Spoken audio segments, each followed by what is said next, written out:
तो बिस्वानी क्लासेस में मैं अनिल बिस्वानी आप सभी दोस्तों का स्वागत करता हूं। सुबह की क्लास लेकर के जो होती है हिंदू एडिटोरियल पर based synonyms, antonyms, idioms, phrases और फिल इन द ब्लैंक्स तथा सेंटेंस रिप्लेसमेंट और कुछ ऐसे सेंटेंसेस जो बहुत ही कंफ्यूजिंग आपके सामने कंफ्यूजन उत्पन्न करते हैं।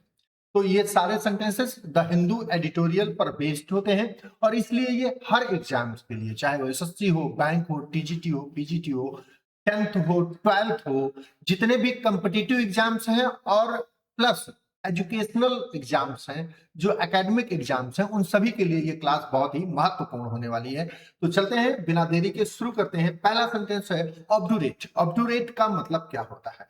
तो ऑब्डूरेट का आपको सिनोनिम देना है। मैं आपको सारी मीनिंग और सब कुछ बताते चलता हूं।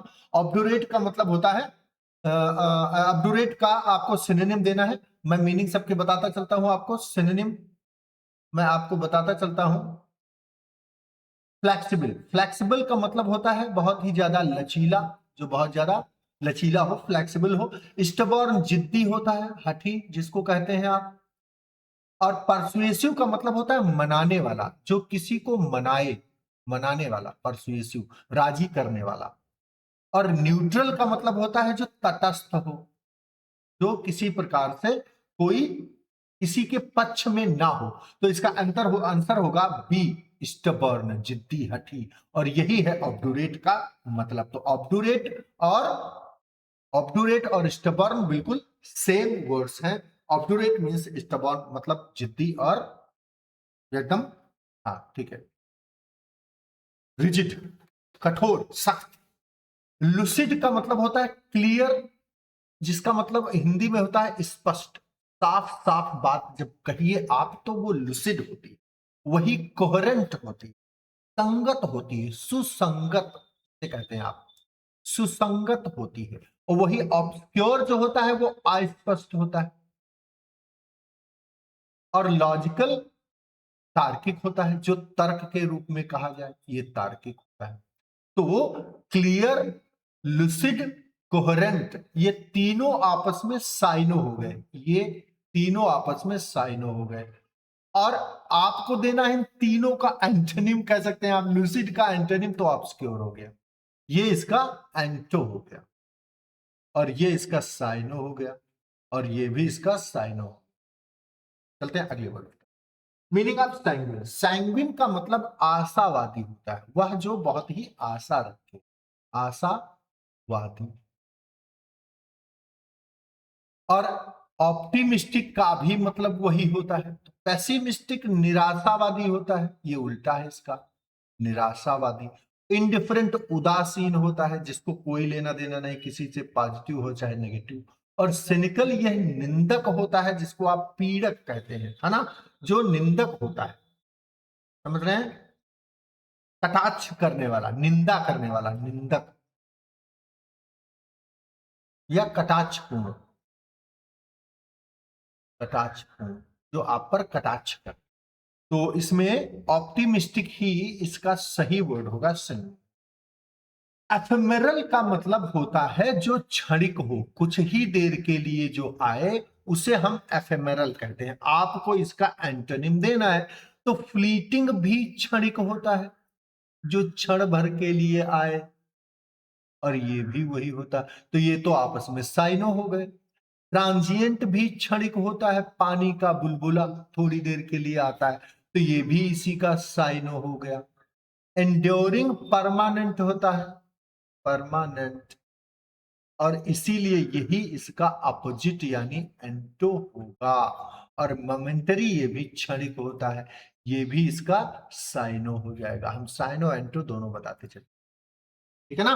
तो ये साइनो हो गए तीन, फ्लीटिंग, ट्रांजिएंट और मोमेंटरी, ये साइनो हो गए। और इंड्योरिंग, इन चारों का, एफेमेरल सहित चारों का एंटो हो गया, इसका। Meaning of परफंक्टरी।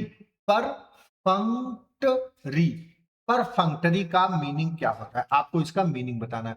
तो परफंक्टरी का मतलब होता है जो गंभीर ना हो, अगंभीर, जो गंभीर ना हो, अगंभीर पर्सन जो होता है उसे हम परफंक्टरी कहते हैं। डिटेल्ड मतलब विस्तृत, केयरलेस माने लापरवाह। तो ये जो गंभीर नहीं है यही परफंक्टरी होगा और यही केयरलेस होगा। थॉरो का मतलब होता है पूरी तरह से, कंप्लीटली, पूरी तरह से, गहनता से, जिसे आप कह सकते हैं गहनता से।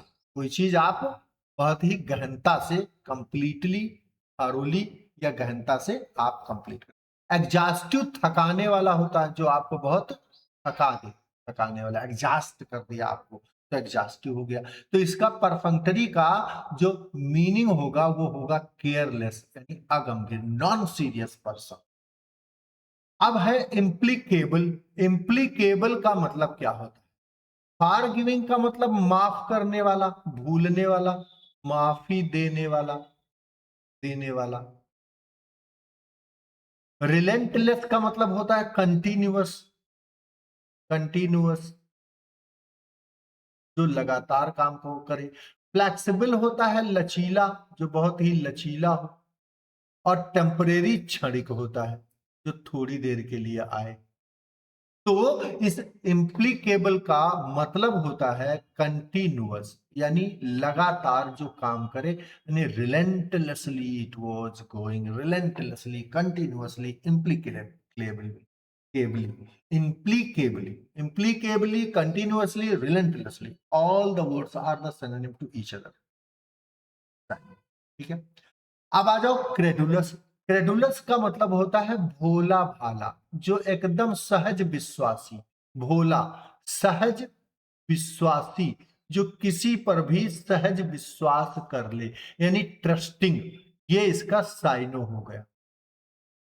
सक्सेप्टेबल, ये संदेह करता है, ये कहता हम भोले भाले नहीं हैं, हम संदेह करते हैं, संदेह करने वाला। और नेव, ये भी थोड़ा सा अलग वर्ड है। नेव का मतलब भी भोला भाला नहीं होता है, लेकिन ये टायरो होता है, ये अनुभवहीन होता है, अनुभवहीन। तो इसमें जो एंटो आएगा गलिबल का, वो स्केप्टिबल आएगा, स्केप्टिबल आएगा। स्केप्टिकल, स्केप्टिकल का उल्टा गलिबल होता है, क्रेडुलस होता है, ट्रस्टिंग होता है। और स्केप्टिबल इन सभी का एंटो होता है, और ये सभी आपस में साइनो होते हैं। अगले क्वेश्चन की तरफ चलते हैं। सोपोरिफिक वर्ड है, सोपोरिफिक। सोपोरिफिक का मतलब क्या होता है? 8 नंबर क्वेश्चन में सोपोरिफिक का आपको मीनिंग देना है। तो ये होता है निद्रालु। क्या होता है बेटा? निद्रालु, जो आपको निद्रा ला दे। स्लीप इंड्यूसिंग ही इसका सही मीनिंग, यानी साइनो होगा। एक्साइटिंग का मतलब उत्तेजक होता है, जो बहुत ज्यादा उत्तेजना फैला दे, उत्तेजक हो। और एग्रेसिव भी वही है, आक्रामक, उत्तेजक, आक्रामक। और स्टिमुलेटिंग भी उत्तेजक होता है, उत्तेजक, जो आपको उत्तेजना पैदा कर दे तो नींद ही ना आए।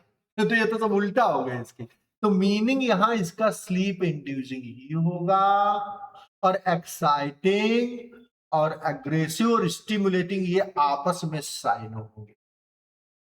समझ गए बात को? नोट कर लेना जो भी ना समझ में आए। डिफिडेंट जो है ये कॉन्फिडेंट का उल्टा होता है। ये कॉन्फिडेंट का मतलब है आत्मविश्वास, आत्मविश्वासी। और ये इसका एंटो हो, एंटो का मतलब है जो जिसमें आत्मविश्वास ना हो, वो एंटो हो गया।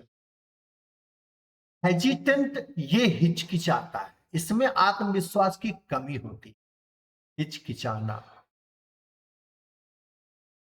तो ये इसका एंटो है, ध्यान रखना। तो हिजिटेंट और डिफिडेंट ये साइनो नहीं हो गए। एरोगेंट, अहंकारी होता है, अहंकारी। और बोल्ड, साहसी होता है। तो हेजिटेंट और डिफिडेंट ये आपस में साइनो हो गए।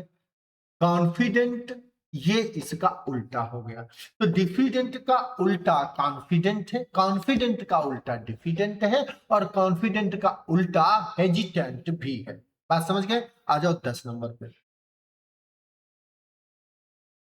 प्रोफ्लिगेट। प्रॉफिलिगेट का मतलब होता है जो बहुत ही किफायत के साथ काम करे, यानी थ्रिफ्टी। प्रॉफिलिगेट, प्रॉफिलिगेट का मतलब होता है किफायती, किफायती, जो बहुत ज्यादा किफायत करके काम करे। वेस्टफुल, एक्स्ट्रावेगेंट, रेकलेस, इन तीनों का मतलब होता है फिजूल खर्च,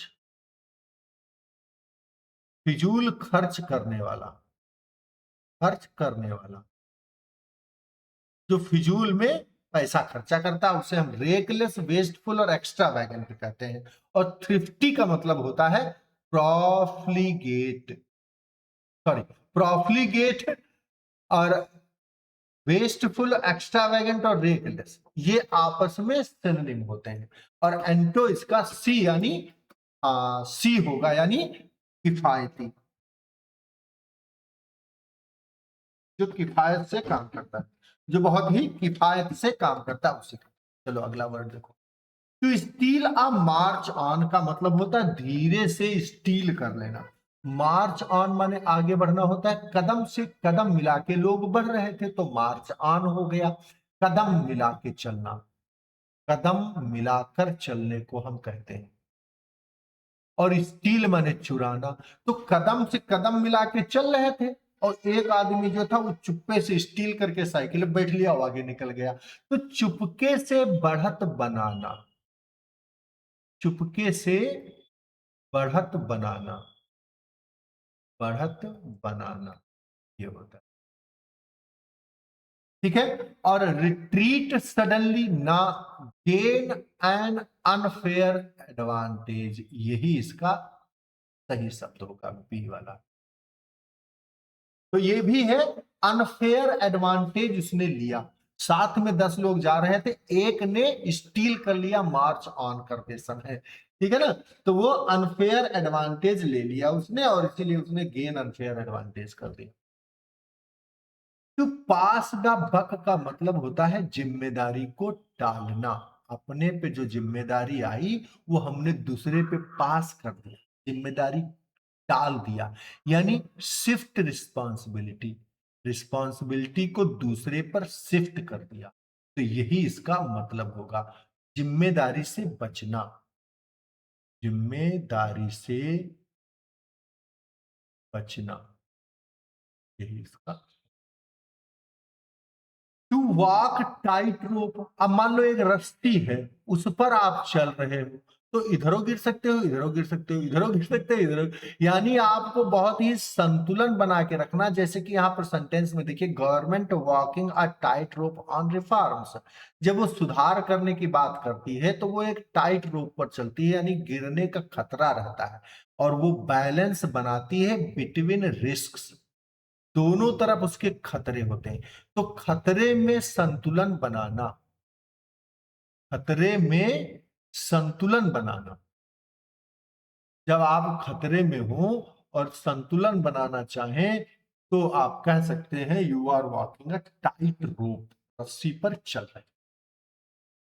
टू कॉल समवन ब्लफ, अब ब्लफ करने का मतलब क्या है, किसी को जब आप कॉल करेंगे ब्लफ तो ढोंग को उसके उजागर करेंगे। क्या करेंगे, ढोंग को उजागर कर देना, किसी की पोल खोल देना, पोल खोलना, इसका मतलब होता है बेटा पोल खोलना, यानी एक्सपोज प्रिटेंस। प्रिटेंस माने होता है बहाना, झूठा बहाना।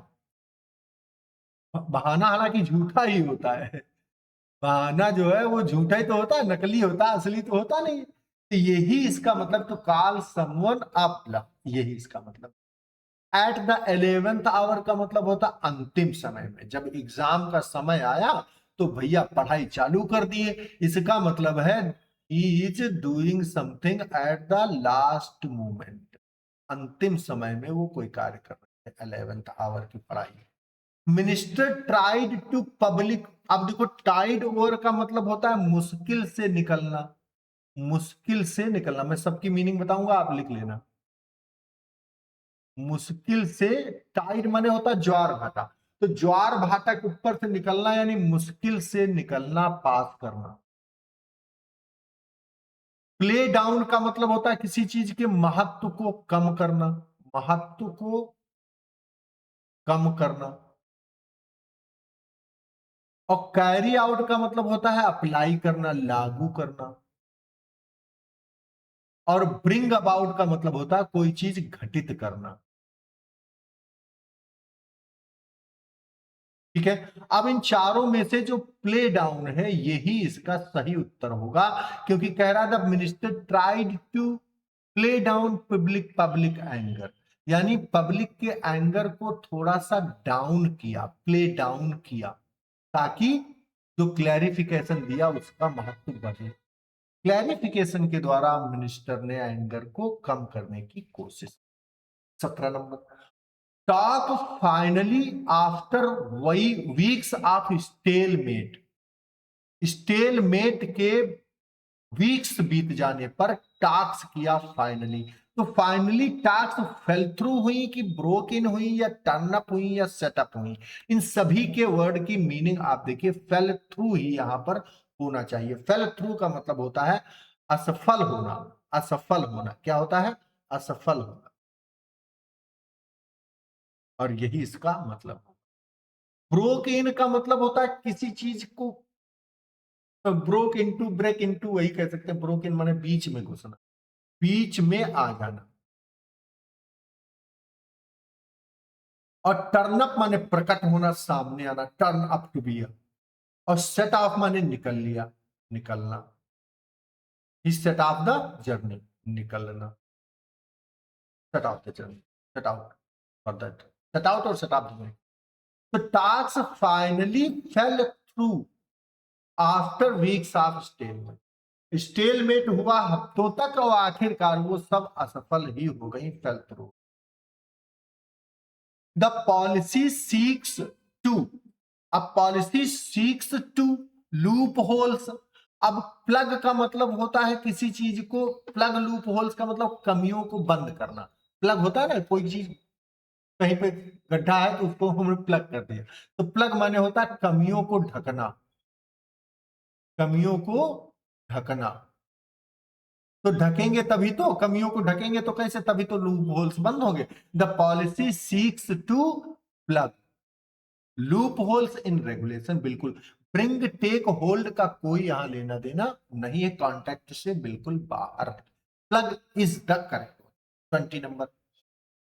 19, several issues were during the emergency meeting, तो कुछ इश्यूज को क्या किया गया ड्यूरिंग मीटिंग, तो आयरन आउट का मतलब होता है सुलझाना, प्रॉब्लम्स को सुलझाना, को सुलझाना, शॉर्ट आउट करना, सुलझाना। रिटर्न ऑफ लिखने से रिलेटेड है, कट डाउन काट के गिराने से रिलेटेड है, टर्न अवे अभी बताया था, टर्न अप और टर्न अवे ये अलग है, इनसे कोई लेना देना नहीं। तो सेवरल इश्यूज को आयरन आउट, ये बहुत इंपॉर्टेंट वर्ड, आयरन आउट का मतलब है सुलझाना, टू मेक समथिंग सॉल्व, है ना, to solve something, iron out. Note कर लो बेटा, ये टीजीटी वालों होशियारी से नोट कर लो, ये बिल्कुल एकदम जबरदस्त तैयारी तुम्हारी, प्रैक्टिस ये डेली चलेगी। अब मैं आपको शेड्यूल बता देता हूं। सुबह चलेगी क्लास 7 बजे, अब 8 बजे के बजाय 7 बजे कर दूंगा क्लास, डेली 7 बजे क्लास होगी। ये वोकैब प्लस ग्रामर का बेहतरीन रिवीजन होगा, 5वां सेट आज ये है हो रहा, और कल डेली 7 बजे आपको ये क्लास मिला करेगी, ठीक है ना, सुबह 7 बजे।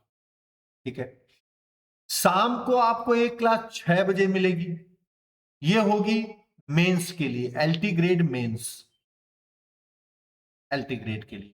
और 7:30 पर टीजीटी का new batch, new batch TGT का कर रहा हूं, जो बिल्कुल फ्री है, ये दोनों बैचेज बिल्कुल फ्री है, टोटल क्लासेस यूट्यूब पर चलेंगी और ये टोटल फ्री है, कहीं कोई शुल्क आपसे नहीं लिया जाएगा, ठीक है ना।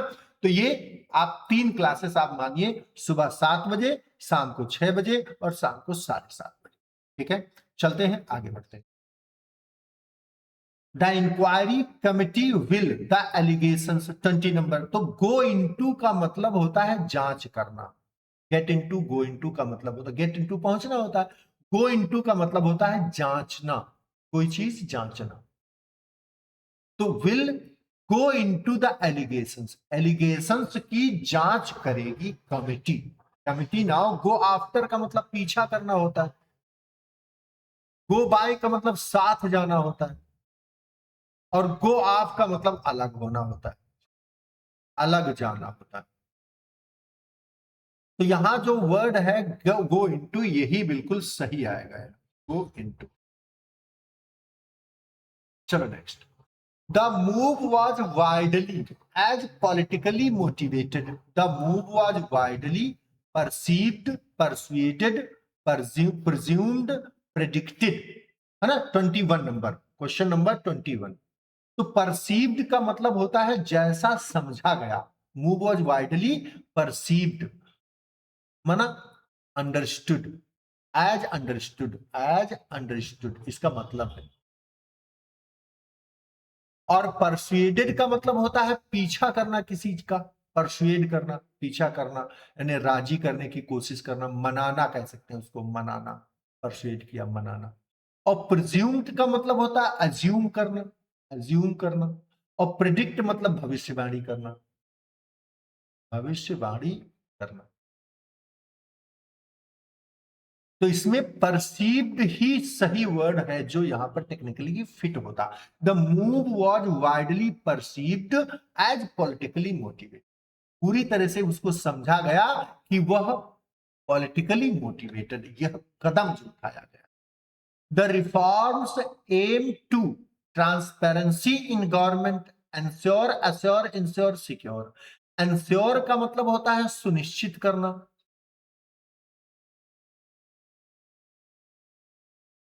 अश्योर का मतलब होता है आश्वासन देना, इंश्योर मतलब बीमा करना, इतना ज्यादा आश्वासन दे दें कि हम कहें अगर गारंटी है तुम्हारा नहीं होगा सिलेक्शन तो हम सैलरी देंगे तुमको, यानी हमने तुम्हारे तुम्हारे सिलेक्शन का बीमा कर लिया। तो इतना, ये बने तीनों श्योर से हैं, जिसका मतलब होता है निश्चित करना। तो एनश्योर वर्ब है, ये भी अश्योर भी वर्ब है, एनश्योर भी वर्ब है। इन तीनों को निश्चित करने से ही रिलेटेड है। अश्योर थोड़ा हल्का है, एनश्योर उससे तगड़ा है, और सबसे तगड़ा इंश्योर है। तो the reforms aim to 22 number में एंश्योर होना चाहिए सुनिश्चित, टू ट्रांसपेरेंसी इन गवर्नमेंट। ठीक है, रिफॉर्म्स को एंश्योर करना चाहिए, सॉरी ये एंश्योर, एंश्योर होना चाहिए यानी सुनिश्चित करना। The criticism was rather than destructive, creative, constructive, constructiveness और कंस्ट्रक्शन। यहां चार वर्ड्स दिए गए हैं, कंफ्यूजिंग आपको बहुत लग रहे होंगे, लेकिन कंस्ट्रक्टिव ही यहां पर होना चाहिए, जिसका मतलब होता है सुधारात्मक, जो सुधार करने वाले हैं। क्रिएटिव जो बहुत ज्यादा क्रिएशन से संबंधित हो, और कंस्ट्रक्टिवनेस ये नाउन है, ये होगा नहीं, क्योंकि यहां डिस्ट्रक्टिव का अपोजिट आपको चाहिए कंस्ट्रक्टिव, और दोनों ये भी एडजेक्टिव है और यहां भी आपको एडजेक्टिव ही चाहिए। ये क्रिएटिव है, लेकिन डिस्ट्रक्टिव और क्रिएटिव के बजाय कंस्ट्रक्टिव और डिस्ट्रक्टिव का अपोजिशन ज्यादा बढ़िया बन रहा है। तो constructive should be there appropriate option. The policy had serious implications. अब इकोनॉमी, इकोनॉमिक, अब देखो इंप्लीकेशंस नाउन है, नाउन है तो यहां पर आपको एडजेक्टिव ही चाहिए। इकोनॉमी एक नाउन है, ये भी एक एडजेक्टिव है, और ये भी एक एडजेक्टिव है, और ये भी एक नाउन है। ये विषय है इकोनॉमिक्स की, और ये इकोनॉमी अर्थव्यवस्था है, इसका मतलब अर्थव्यवस्था है। ये इकोनॉमिक आर्थिक है, ये एक एडजेक्टिव है, और ये इकोनॉमिकल का मतलब कंजूस है, ये भी एक एडजेक्टिव है। तो the policy had serious economic implications should be there. Confusion होगा तभी कंफ्यूजन दूर होगा, इकोनॉमिक्स इकोनॉमी से जुड़ा, economic. He refused to impute, infer, deduce or allude। एक मिनट,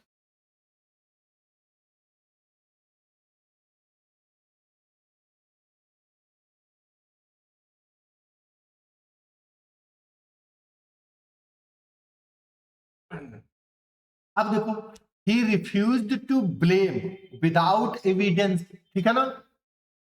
अब देखो सब मीनिंग पहले समझो। इम्प्यूट का मतलब होता है किसी पर दोषारोपण करना, दोषारोपण करना। और इन्फर का मतलब होता है अनुमान लगाना, कोई इन्फर कर रहा है तो अनुमान लगा रहा है। और डिड्यूस मतलब घटाना, तर्क से निकालना, तर्क से निकालना, डिडक्ट डिड्यूस, ये तर्क से बाहर करना, निकाल देना। तर्क से निकालना मतलब घटाना ही है, तर्क के द्वारा निकाल दिया उसको। और एल्यूड का मतलब होता है परोक्ष रूप से संकेत करना, एल्यूड किया है, यानी टू डिमोन्स्ट्रेट कह सकते हैं, है ना, संकेत करना, है ना, संकेत करना कह सकते हैं, परोक्ष रूप से एल्यूड करना, संकेत करना। अब इन चारों में आपको क्या लग रहा है कौन सा उत्तर होता है? Refused to blame without evidence, impute, यही होना चाहिए। तो यही होना चाहिए, बिल्कुल यही होना चाहिए। आपके दिमाग में जैसे मीनिंग बताया तो समझ गए थे आप, यही होगा, है ना। बताइएगा जरूर कमेंट करके। The decision was taken consensus, अब देखो कंसेंसस है,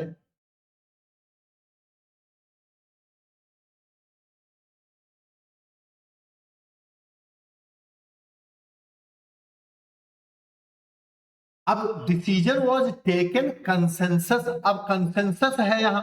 अब कंसेंसस का मतलब क्या है? कंसेंसस का मतलब होता है पूरी तरह से सर्वमत, सर्वमत, सर्वमत। अब सर्वमत के साथ दिया है तो ये इन होगा, इन कंसेंसस, हमेशा ध्यान रखना। Decision was taken in consensus, जब भी सर्वमत कंसेंसस की बात आती है तो सर्वमत।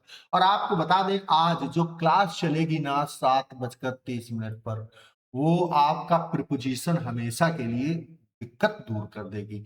बहुत बेहतरीन preposition, rain and Martin book पर आधारित प्रिपोजिशन की क्लास आज शुरू हो रही है, यानी बैच में प्रिपोजिशन से शुरू करूंगा। बहुत कुछ पढ़ा चुका हूं मैं, अब प्रपोजिशन से ही क्लास को मैं शुरू करूंगा, ठीक है। तो इनमें इन का प्रयोग होगा और कोई भी नहीं होगा। अच्छा चले 27 में क्या करेंगे? द कंट्री इज वल्नरेबल का मतलब होता है भेद्य, यानी ऐसी जिसको नुकसान पहुंचाया जा सके, भेदा जा सके, यानी नाजुक, है ना, कमजोर जिसको कहते हैं। तो वल्नरेबल हमेशा टू ही लेता है, एक्सटर्नल शॉक्स में टू ही लेगा हमेशा, के प्रति, एक्सटर्नल शॉक्स के लिए वल्नरेबल टू है, टू ही लेगा हमेशा, ये ध्यान रखना।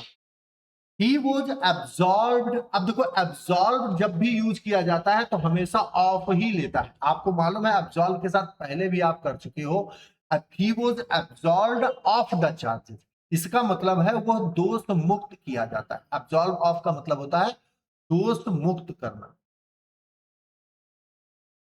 किसी को दोष से मुक्त कर देना। देयर इज नो अल्टरनेटिव, अब देखो अल्टरनेटिव जब भी आता है तो वो हमेशा टू ही लेता है, अल्टरनेटिव टू रिफॉर्म्स, कभी भी अल्टरनेटिव का रिफॉर्म्स का अल्टरनेटिव नहीं हो सकता, तो अल्टरनेटिव टू रिफॉर्म्स का ही यूज हमेशा होता है।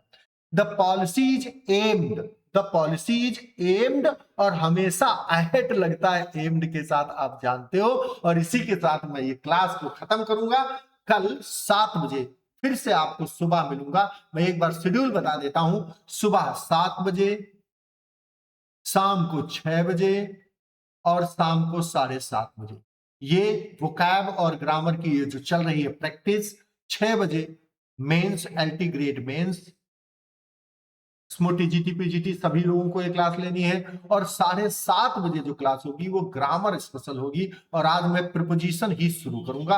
प्रिपोजिशन बहुत दिक्कत देता है और टाइम बहुत लेता है, तो सबसे पहले मैं प्रिपोजिशन ही शुरू करूंगा। क्लास आपको कैसी लगी ये जरूर बताइएगा कमेंट करके एक, और अगर अच्छी लगी है तो जरूर शेयर करिए, अपने एक दोस्त तक पहुंचाइए, लाइक करिए, छोटा सा प्यारा सा एक कमेंट जरूर डालिए क्लास के लिए, आपकी और मेरी मेहनत दोनों के लिए। और चैनल को सब्सक्राइब कर लिया, आपका उसमें कुछ नहीं लगना है, बस मेरा चैनल ग्रो करे। ये नया चैनल है, पुराना चैनल मेरा किसी वजह से डिलीट हो गया, 40,000 सब्सक्राइबर का बहुत मेहनत से बनाया था मैंने, अब ये 4,000 तक पहुंचा है, अभी 10% पहुंचा है पुराने चैनल का। और आप लोगों का सहयोग और साथ रहा तो जरूर हम कुछ ना कुछ कर दिखाएंगे। पढ़ाने का जुनून है कि खत्म होने का नाम नहीं लेता, तो बस आपका साथ चाहिए। और thanks for watching my dear, thank you.